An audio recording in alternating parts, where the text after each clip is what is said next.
Mheshimiwa Spika, swala la deni la serikali, na naomba wananchi kwenye hili tusikilizane vizuri na waheshimiwa wabunge. Moja, kuna hoja mbili. Hoja ya kwanza ni deni la taifa, na hoja ya pili ni deni la serikali. Mheshimiwa Spika, deni la taifa ni deni lile linalohusisha deni la serikali pamoja na deni la sekta binafsi, yote ndani pamoja na nje. Kwamba kama kuna mfanyabiashara amekopa kwenye taasisi za kifedha, ameongeza mtaji, amewekeza, linapoandikishwa linakuwepo kwenye deni la taifa. Kwa hiyo si kila wakati panapokuwepo na kukua kwa deni la taifa ni tafasiri mbaya. Si kila wakati kwamba ni tafasiri mbaya, kwa sababu kwa utaratibu wa uendeshaji wa uchumi, kama mtakuwa na makampuni ambayo hayana mitaji, yanaendesha utaratibu wa kibiashara kwa utaratibu hizi zisizo rasmi, si jambo la kujivunia.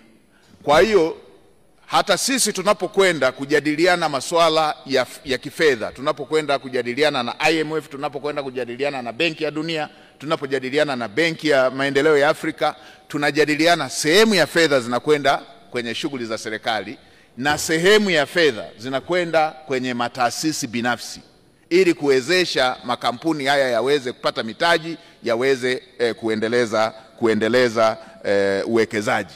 Na huu ni utaratibu wa kawaida duniani kote. Kwa hiyo la kwanza hilo,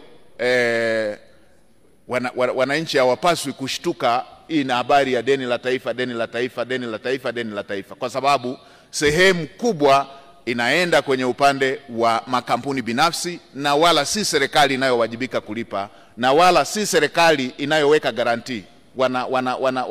Wanakopa kwa utaratibu binafsi na wanalipa kwa utaratibu binafsi. Mheshimiwa Spika, ukirudi kwa upande wa deni la serikali, Mheshimiwa Spika, utaratibu wa masuala ya madeni, ndio maana linaitwa deni la serikali, ni deni linaloangaliwa kwa kuhusianisha na mapato ya serikali. Mheshimiwa Spika, na serikali zinatumia utaratibu wa kukopa ili ziharakishe utekelezaji wa miradi. Kinachoitofautisha Tanzania na nchi zingine ni nidhamu ya matumizi ya fedha hizo zilizokopwa. Kuna nchi, Mheshimiwa Spika, na hapa tuelewane vizuri na Watanzania wote, kuna nchi, ni kweli, kuna nchi zinaingia kwenye matatizo ya madeni, na zinaingia kwenye matatizo ya madeni kwa sababu ya kukosa nidhamu ya matumizi ya fedha walizozikopa. Zipo nchi za aina hiyo, wala tusibishane, zipo, zinaingia kwenye mitego hiyo ya madeni.